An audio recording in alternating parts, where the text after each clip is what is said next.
Leaving the house gives me the tingles. Agoraphobia is defined by an extreme or irrational fear of entering open or crowded places, leaving one's home, being in places which they feel are difficult to escape. By the end of this video, you will know what agoraphobia is and what I tell my patients in my own office how to treat it. It's theorized that agoraphobia starts when an individual has one or more panic attacks, causing them to worry about having another one if they leave. So they start avoiding places where it happened. The thing about panic, however, is that it can happen anywhere. And the brain is so incredibly good at remembering all of these places. It sends out this signal that says, this place is dangerous. Remember when you had that panic attack? You were on the cereal aisle at this grocery store. Do not do that again. People start realizing that their world starts shrinking and shrinking and shrinking. They can't go to grocery stores anymore. Gas stations are out of the question. Driving is a no-no.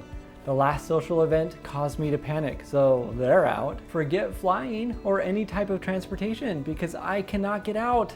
If I start to panic, I am stuck. I don't panic at home. What ends up happening is that there is this magical illusion that home is safe, and it becomes this reality for somebody. If the person attempts to leave, even to get the mail, they may panic because they've told themselves home is safe. Why are you not in your house right now? Home is safe. How about this? I'll give you a panic attack so you remember to stay inside. You see how difficult this can be for somebody? Why panic if we don't have to? Even staying indoors, even at the expense of others and missing out on life. And it's not only panic that sets in, but various physical symptoms like chest pains, chills, diarrhea, feelings of choking, feelings of unreality, nausea, numbness, rapid heartbeats, shortness of breath, sweating, shaking. Whew, so many physical symptoms. So yeah, with all of these, why would you leave your house? It is so incredibly uncomfortable. Typically, agoraphobia doesn't just start overnight. It's a longer process of eliminating the places, the people, and the things around you. So how do we get out of this sticky mess? The most effective treatment that works for agoraphobia is called exposure and response prevention. And our sponsor can help you do this. The Your OCD app can help you on your journey. They offer affordable, real therapy right on your device for those looking for effective treatment. Go over and see if they take your insurance right now to www.treatmyocd.com. Essentially, if you are facing your fears, your sensations, your panic, your anxiety, start slow.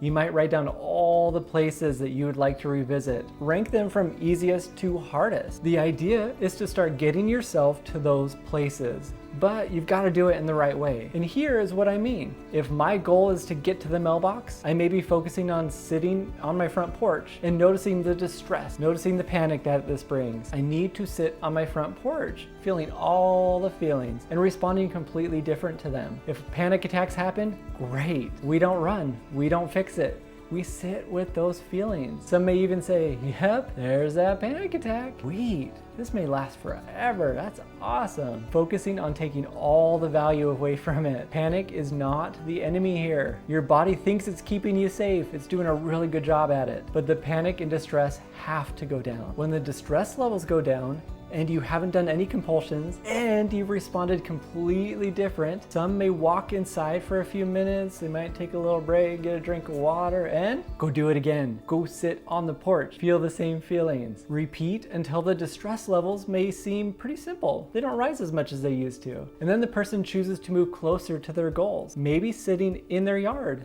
reading a book, be there. Again, not fixing, not running, embracing those feelings. You then move closer and closer and closer to your goal. Each time this process is done, the brain is learning something. It's learning you're the boss. You've always been the boss. Be the boss. And we repeat this for everything on your list. Ultimately, it's accepting that there will be panic, but it cannot hurt you. You can teach it that you're cool with it. Physical symptoms can happen, but you're staying put. It can feel so tough, but this process is not as difficult as your brain might be telling you it is. I find it's the anticipation of doing these things that is worse than the actual thing. You need to learn to respond the correct way to these panic attacks. So make sure you click on this other video I'm gonna post here. It's all about how to respond to those panic attacks. And let me know, have you ever struggled with agoraphobia before? What places do you avoid? Thank you so much for watching, and I'll see you next time.